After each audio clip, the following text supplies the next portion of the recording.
సీనియర్ని తప్పించేస్తారన్న మాటతో అగ్గి మీద గుగ్గిలమైంది ఆయన సామాజిక వర్గం. ఇంత అన్యాయమా అంటూ క్యాడర్ ఆగ్రహించింది. దీంతో ఆయన అదే హోదాలో కొనసాగుతారనే ప్రకటనతో ఆ వర్గాన్ని కూల్చేసింది పార్టీ అధిష్టానం. సిక్కోలు రాజకీయాల్లో ఆ సీనియర్కి చెక్ పెట్టే ప్రయత్నం జరగబోతోందన్న ప్రచారంతో వాస్తవం ఎంత? ఇప్పటికే సొంత నియోజకవర్గానికి దూరమైన ఆ పెద్ద ఆయన వెనక కొందరు గోతులు తవ్వుతున్నారన్న అనుమానాలు నిజమేనా? బావా బావా పన్నీరు ఇప్పుడెందుకు కొట్టుకుంటున్నారు? ధర్మాన కృష్ణదాస్ వర్సెస్ తమ్మినేని. కులాల మధ్య మొదలైన కుంపట్లు. ఉత్తరాంధ్ర రాజకీయాల్లో సీనియర్ రాజకీయ నేతలుగా ఉద్దండులుగా పేరున్న తమ్మినేని సీతారాం, ధర్మాన కృష్ణదాస్ల గురించి ఇప్పుడు ఇలాంటి చర్చే జరుగుతోంది. శ్రీకాకుళం జిల్లా వైసీపీకి చెందిన ఈ ఇద్దరు సీనియర్ లీడర్లకు ప్రత్యేకంగా పరిచయం అవసరం లేదని చెప్పొచ్చు. ఇద్దరు ఇద్దరే, ఎవరికి ఎవరూ తీసిపోరు.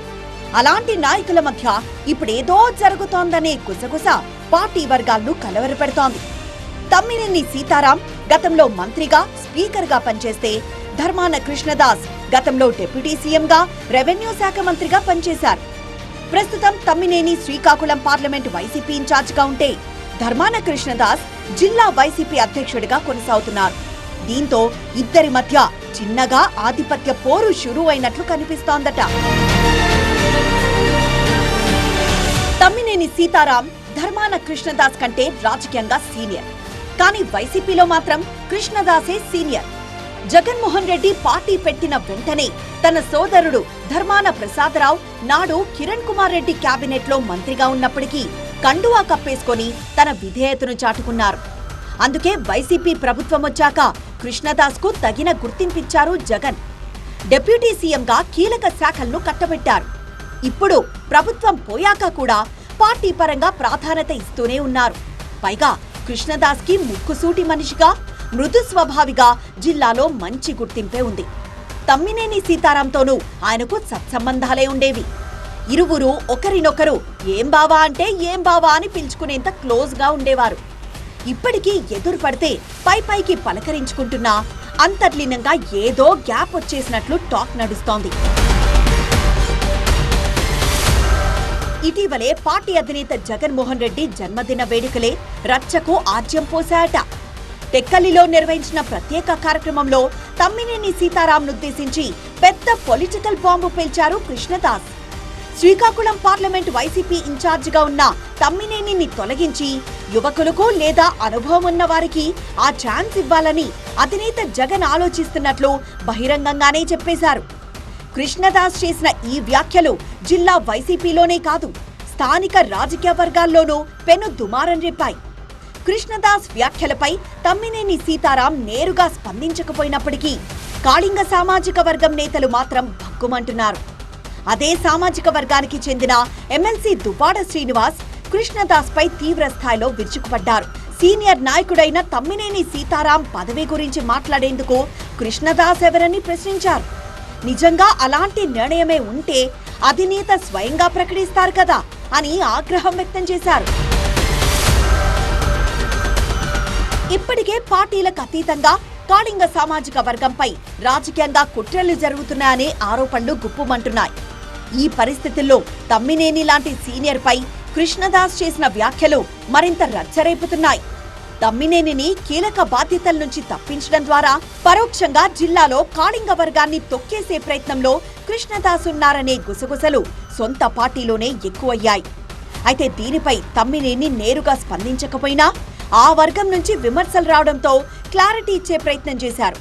తాను పార్టీ అభివృద్ధి దృష్ట్యా మాట్లాడనే తప్ప కులాల మధ్య చిచ్చు పెట్టే ఉద్దేశం తనకు లేదంటూ ఒక ప్రెస్ నోట్ విడుదల చేశారు. తమ్మినేని అంటే తనకెంతో గౌరవమన్న కృష్ణదాస్ ఆయన్ను బావాని సంబోధిస్తాననే విషయాన్ని గుర్తు చేశారు. తమ్మినేనిది కాళింగ సామాజిక వర్గం, కృష్ణదాస్ది పోలినాటి వెలమ సామాజిక వర్గం. ఇప్పుడు ఈ రెండు వర్గాల మధ్య జగడం మొదలైనట్లు కనిపిస్తోంది. అయితే దీనికి మూలం ఇంతకు ముందే పడ్డట్లు తెలుస్తోంది. ఈ పరిస్థితులకు కొన్ని రోజుల ముందే ధాన్యం కొనుగోలుకు సంబంధించి కృష్ణదాస్ ను టార్గెట్ చేస్తూ ఇండైరెక్ట్ గా విమర్శలు గుప్పించారట తమ్మినేని. ధాన్యం కొనుగోళ్లలో అవినీతి జరుగుతుంటే జిల్లాలోని తమ పార్టీ నేతలు ఎందుకో ప్రశ్నించడం లేదంటూ పరోక్షంగా జిల్లా అధ్యక్షుడిగా ఉన్న కృష్ణదాస్ పై పరోక్ష విమర్శలు చేశారట. వీళ్ళిద్దరి మధ్య మనస్పర్ధలు ఇప్పటివి కావనే అభిప్రాయం కూడా ఉంది. జిల్లా పార్టీ అధ్యక్షుడిగా ఉన్న ధర్మాన కృష్ణదాస్ తన ఇలాఖా ఆముదాల వలస రాజకీయాల్లో పెత్తనం చేస్తున్నారని, తనను తప్పించి ఇన్ఛార్జ్ బాధ్యతలు చింతాడ రవికి ఇవ్వడం వెనక కృష్ణదాస్ ఉన్నారనే అభిప్రాయం కూడా తమ్మినేనిలో ఉందట. ఇప్పుడు వ్యవహారం మరింత చెడడంతో మున్ముందు పరిస్థితులు పరిణామాలు ఎలా మారుతాయోనన్న టెన్షన్ వైసీపీ వర్గాలను వెంటాడుతోంది. ఈ ఇద్దరు నేతల విషయంలో హైకమాండ్ నిర్ణయం ఏంటన్నది ఇప్పుడు సస్పెన్స్ గా మారింది. ఉమ్మడి పాలమూరు జిల్లాలో ఇప్పుడు కొత్త అంశం రాజకీయ రచ్చకు కారణమవుతోంది. ఇటీవలే రాష్ట్ర ప్రభుత్వం తీసుకున్న నిర్ణయంతో పొలిటికల్ హీట్ పెరిగింది. సర్కార్ని టార్గెట్ చేస్తూ గులాబీ నేతలు విమర్శలాడి పెంచడంతో రాజకీయ రచ్చ మొదలైంది. విపక్షాలు క్షేత్రస్థాయి ఆందోళనకి సిద్ధమవుతూ ఉండడం జిల్లా పాలిటిక్స్ ని షేక్ చేస్తోంది. ప్రధానంగా ఆ 3 జిల్లాల ముచ్చట పెద్ద రచ్చకి దారి తీసేలా కనిపిస్తోంది. తెర మీదకు మరోసారి జిల్లాల గోల. నారాయణపేట, వనపర్తి, గద్వాల్ రద్దు ప్రచారంపై కొనసాగుతున్న రచ్చ. అటు కాంగ్రెస్, ఇటు బీఆర్ఎస్. జిల్లాల పునర్విభజనపై కాంగ్రెస్ సర్కార్ లేటెస్ట్ ప్రకటనతో ఉమ్మడి పాలమూరు జిల్లా రాజకీయాలు ఒక్కసారిగా హీటెక్కాయి. జిల్లాల పునర్వ్యవస్థీకరణపై కమిటీ వేసి తుది నిర్ణయం తీసుకుంటామని స్వయంగా ముఖ్యమంత్రి రేవంత్ రెడ్డి ప్రకటించడంతో ఇప్పుడు ఈ జిల్లాలో ఉండేదెన్ని, కొత్తగా వచ్చేదెన్ని అనే చర్చ జోరందుకుంది. అయితే జిల్లాల విభజనపై కాంగ్రెస్, బీఆర్ఎస్ నేతల మధ్య మరోసారి మాటల తూటాలు పేలుతుండడమే రాజకీయ రచ్చ ముదిరేందుకు కారణమవుతోంది. గత బీఆర్ఎస్ ప్రభుత్వం నాటి ఉమ్మడి మహబూబ్ నగర్ జిల్లాను మొత్తం 5 భాగాలుగా విభజించింది. మహబూబ్ నగర్, వనపర్తి, నారాయణపేట, జోగులాంబ గద్వాల్, నాగర్ కర్నూలు జిల్లాలు కొత్తగా ఏర్పడ్డాయి. వీటిలో నారాయణపేట జిల్లా మినహా మిగతా అన్ని జిల్లాల్లో కొత్త కలెక్టరేట్లు, ఎస్పీ కార్యాలయాలు కూడా పూర్తయ్యాయి. అయితే రాష్ట్రంలో అశాస్త్రీయంగా జిల్లాల పునర్విభజన జరిగిందంటూ మొదటి నుంచి వ్యతిరేకిస్తున్న కాంగ్రెస్ పార్టీ అధికారంలోకి వచ్చాక మరోసారి పునఃపరిశీలించాలని చెప్పింది. అన్నట్టుగానే అధికారంలోకి రాగానే కొత్త జిల్లాలపై ఫోకస్ చేసిన కాంగ్రెస్ సర్కార్ ఇటీవల ఆ విషయంలో క్లారిటీ ఇచ్చింది. అశాస్త్రీయంగా ఏర్పాటైన జిల్లాల విషయంలో మరోసారి నిర్ణయం తప్పదని స్పష్టం చేసిన ముఖ్యమంత్రి ఈ విషయంలో ఒక కమిటీని కూడా ఏర్పాటు చేస్తామని ప్రకటించారు. ప్రభుత్వ పెద్దలు చేసిన ప్రకటనతో ఇప్పుడు పాలమూరు జిల్లాలో ఎలాంటి మార్పులు జరుగుతాయో అన్న చర్చ తెర మీదకొచ్చింది. ఇది ముఖ్యమంత్రి రేవంత్ రెడ్డికి సొంత జిల్లా కావడంతో ఇక్కడ మార్పులు చేర్పులు గట్టిగానే ఉంటాయన్న ప్రచారం జోరందుకుంది. ప్రధానంగా గద్వాల్, నారాయణపేట, వనపర్తి జిల్లాల పేర్లు తెర మీదకొస్తున్నాయి. ఈ 3 జిల్లాలు చిన్నగా ఉన్నాయనే కారణంతో పునర్వ్యవస్థీకరణ చేయాలన్న భావనలో ప్రభుత్వం ఉన్నట్లుగా టాక్ వినిపిస్తోంది. ఈ క్రమంలోనే జిల్లాల రద్దు కూడా జరగొచ్చన్న ప్రచారమూ జరుగుతోంది. జరుగుతున్న ప్రచారాలకు తోడు అధికార పార్టీ నేతల తీరుపై పాలమూరు జిల్లా బీఆర్ఎస్ నేతలు తీవ్రంగా స్పందిస్తున్నారు. ఈ మధ్య మహబూబ్ నగర్ పర్యటనకొచ్చిన కేటీఆర్ జిల్లాలను ముట్టుకుంటే అగ్గి పుట్టిస్తామని ప్రభుత్వాన్ని హెచ్చరించారు. పరిపాలన సౌలభ్యం కోసం జిల్లాలను శాస్త్రీయంగా ఏర్పాటు చేశామని, ఇప్పుడు రద్దు చేస్తామనడం పిచ్చితనమని విమర్శించారు. ఇదే అంశంపై ఇటీవల వనపర్తి మాజీ ఎమ్మెల్యే, మాజీ మంత్రి నిరంజన్ రెడ్డి ఘాటుగా స్పందించారు. వనపర్తి జిల్లా జోలికొస్తే నాలుకలు తెగుతాయి, తమాషాగా ఉందా అంటూ హెచ్చరించారాయన. పట్టుపట్టి సాధించుకున్న వనపర్తి జిల్లాను ఇప్పుడొచ్చి తీసేస్తామనడం తుగ్లక్ కంటే హీనమైన చర్య అవుతుందని ఎద్దేవా చేశారు. బుద్ధిలేని ఈ ఆలోచనను విరమించుకోవాలని ఆయన డిమాండ్ చేశారు. ఒక కమిటీ ఏర్పాటు చేసి నోటిఫికేషన్ ఇచ్చి ప్రజల విజ్ఞప్తులు తీసుకుని ఏడాది పాటు కసరత్తు చేశాకే జిల్లాల ఏర్పాటు జరిగిందన్నది ఇక్కడ గులాబీ నేతల వాదన. ఎంతో కష్టపడి సాధించుకున్న నారాయణపేట జిల్లాను రద్దు చేసే కుట్ర జరుగుతుందన్న ప్రచారం కూడా అక్కడి లోకల్ పాలిటిక్స్ ను హీటెక్కిస్తోంది. నాడు జిల్లా కోసం ఎలా పోరాటం చేశామో ఇప్పుడు దాన్ని కాపాడుకునేందుకు సైతం పార్టీలకు అతీతంగా అదే తరహా పోరాటం చేస్తామంటున్నారు జిల్లా బీఆర్ఎస్ అధ్యక్షుడు రాజేందర్ రెడ్డి. ఉమ్మడి జిల్లా వాసిని అందలమెక్కిస్తే తమకు జిల్లా లేకుండా చేస్తున్నాడని విమర్శించారు. పాలమూరు బిడ్డగా సొంత ప్రజలకు అన్యాయం చేయడం తగదని హితవు చెప్తున్నారు. మొత్తానికి ఇన్నాళ్లు స్థానిక రాజకీయ అంశాలతో రచ్చలేపిన ఇక్కడి పాలిటిక్స్ ఇప్పుడు జిల్లాల గోలతో దుబారు రేపుతున్నాయి. ప్రభుత్వం ఇలాగే ముందుకు వెళ్తే మరింత రాజకీయ రగడ ఖాయంగా కనిపిస్తోంది. ఏం జరుగుతుందో చూడాలి మరి. రాష్ట్రం, ప్రాంతం, నియోజకవర్గం అనే సంబంధం లేకుండా ఎక్కడైనా సరే అధికార పక్షం హవానే నడుస్తుంది. ఒకవేళ రూలింగ్ పార్టీ అభ్యర్థి గెలవకపోయినా ఆ పార్టీ ఇన్ఛార్జీలతో, సీనియర్ నాయకులతో పెత్తనం కొనసాగుతోంది. అదేంటో గానీ ఏపీలోని ఆ కీలక నియోజకవర్గంలో మాత్రం సీన్ రివర్స్లో ఉందట. ఏడాది గడిచినా ఇంకా పాత వాసనలే తప్ప కొత్తగా కనిపిస్తున్న మార్పులేవీ లేవట. ఇంతకీ ఈ సీన్ ఎక్కడుంది, అసలు ఇక్కడ ఏం జరుగుతోంది? గెలిచింది అధికార పార్టీ, పాలిస్తున్నది ఓడిన పార్టీ. విజయనగరంలో ఏం జరుగుతోంది? కూటమిపై వైసీపీదే పై చేయి అవుతోందా? ఉత్తరాంధ్రలోని కీలకమైన విజయనగరం జిల్లాలో ఇప్పుడు ఇదే పొలిటికల్ హాట్ టాపిక్ గా మారింది. ప్రభుత్వం మారి ఏడాదిన్నర దాటినా స్థానిక విజయనగరం నియోజకవర్గంలో మాత్రం రాజకీయాలు ఏ మాత్రం మారలేదు. దీనికి కారణం వైసీపీ హవాకు ఇక్కడ బ్రేకులు పడకపోవడమే అన్న అభిప్రాయం వ్యక్తమవుతోంది. బ్రేకులు పడలేదు అనేదానికంటే ఇక్కడి అధికార కూటమి నేతలు ఆ విషయంలో సక్సెస్ కాలేకపోయారనే ముచ్చటే బలంగా వినిపిస్తోంది. అలాగని అధికార పార్టీ ఇక్కడేమీ అనామకం అనలేం, బలమైన బ్యాక్గ్రౌండే ఉంది. అయితే ఇప్పుడున్న నేతల తీరే పార్టీకి తిప్పలు తెచ్చిపెడుతోందంటున్నారు తెలుగు తమ్ముళ్లు. టీడీపీ నుంచి ఎమ్మెల్యేగా గెలిచిన అదితి గజపతి తన తండ్రి అశోక్ గజపతి రేంజ్ లో పట్టు సాధించలేకపోతున్నారు అని తెలుస్తోంది. ఈ జిల్లాలో భారీ మెజార్టీలతో కూటమి అభ్యర్థులు గెలిచినా కొన్ని నియోజకవర్గాల్లో ఇంకా వైసీపీ హవా కొనసాగుతూనే ఉంది. అందుకు ముఖ్యంగా విజయనగరం నియోజకవర్గ అధికార పార్టీ పరిస్థితి మరీ ఘోరంగా ఉంది. ఇక్కడ దశాబ్దాలుగా గజపతి రాజుల కుటుంబం వర్సెస్ కోలగట్ల వీరభద్రస్వామి అన్నట్టుగానే రాజకీయాలు సాగుతున్నాయి.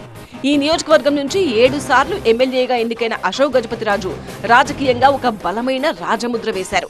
గజపతి రాజుల వారసుడిగా ఎంతో క్రేజ్ ఉన్న అశోక్ జిల్లా వ్యాప్తంగా రాజకీయాలపై పట్టుంది.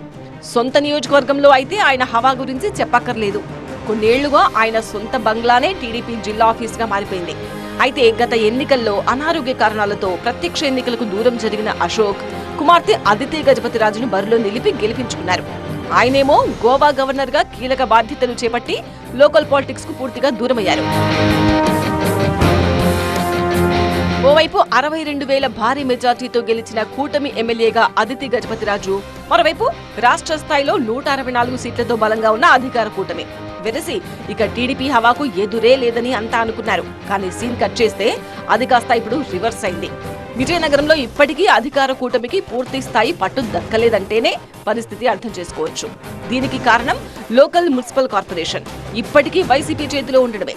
విజయనగరం నియోజకవర్గంలో అత్యధిక భాగం మున్సిపల్ కార్పొరేషన్ పరిధిలో ఉండగా గత ఎన్నికల్లో ఇక్కడ 50 స్థానాలకు గాను 48 స్థానాలు గెలిచిన వైసీపీ మున్సిపల్ పీఠాన్ని కైవసం చేసుకుంది.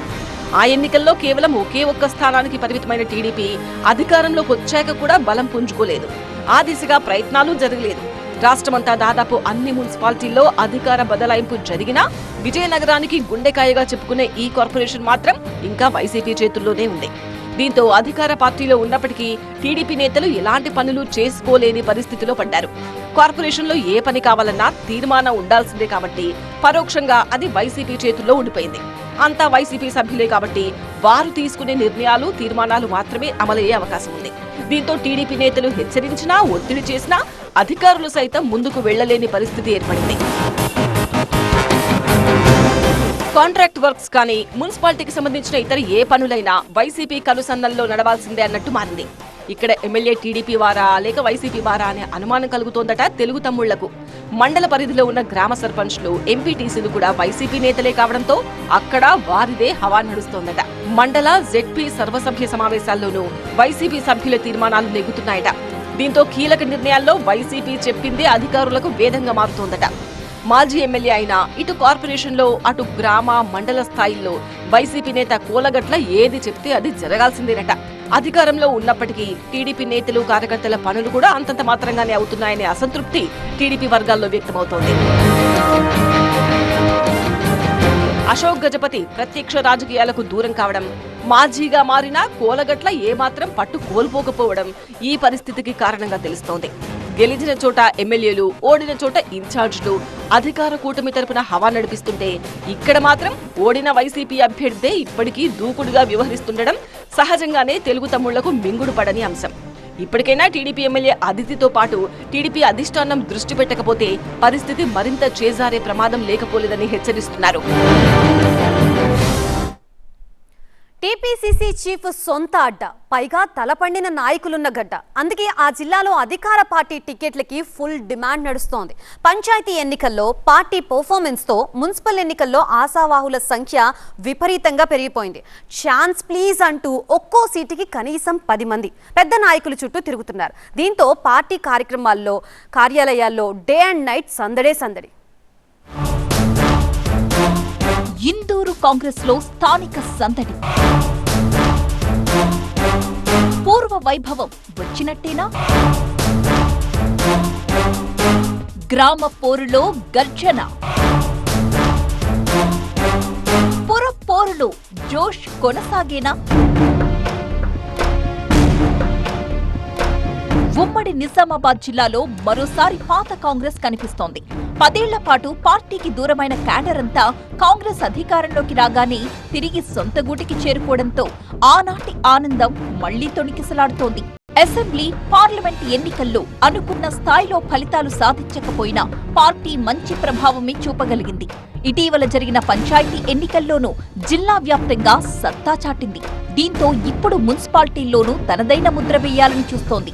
ఆ జోష్తోనే కాంగ్రెస్ పార్టీ తరపున పోటీ చేసేందుకు ఆశావహులు భారీ సంఖ్యలో ముందుకొస్తున్నారు. పార్టీ తరపున టికెట్ ఇచ్చి అవకాశం ఇవ్వండి, గెలిచి సత్తా చాటుతామంటున్నారు. అన్ని మున్సిపాలిటీల తరపున ఒక్కో డివిజన్ నుంచి భారీ సంఖ్యలో నేతలు పోటీ పడుతూ ఉండడం చర్చనీయాంశంగా మారింది.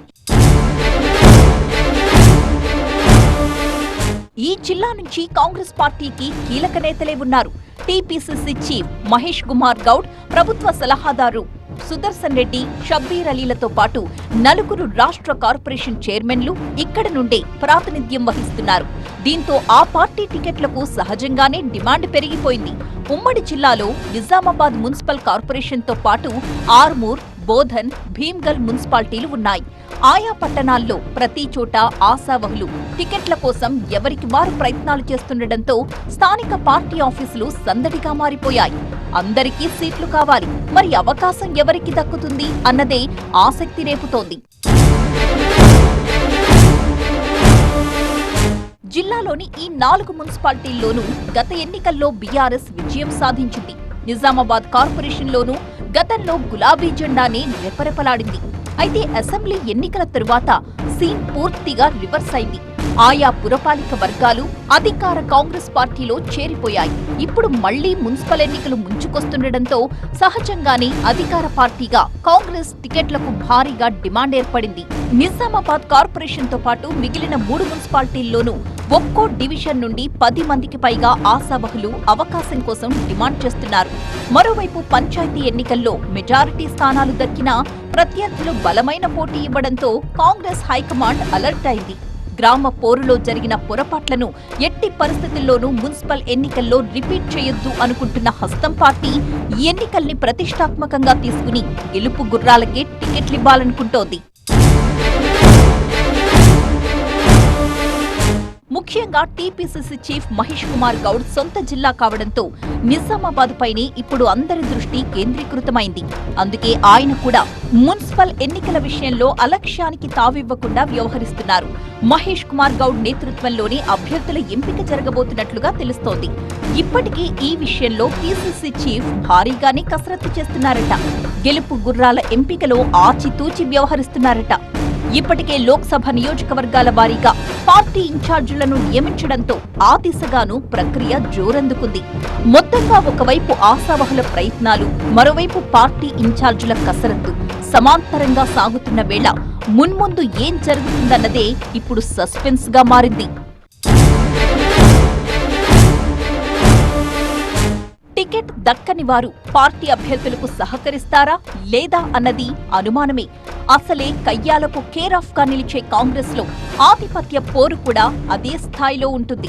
అందుకే అలాంటి పరిస్థితులను ఎదుర్కోవడానికి సిద్ధంగా ఉండాలని అధిష్టానం కూడా ఇన్ఛార్జీలకు స్ట్రాంగ్ వార్నింగ్ ఇచ్చినట్టుగా తెలుస్తోంది. అయితే ఆశావహుల సంఖ్య మరింత పెరిగితే అభ్యర్థుల ఎంపిక ఇంకా కష్టమవుతుంది. మరి సొంత జిల్లాలో అటు పీసీసీ చీఫ్, హైకమాండ్ నియమించిన ఇన్ఛార్జ్ ఈ ఇబ్బంది నుంచి పార్టీని ఎలా గట్టెక్కిస్తారో చూడాలి.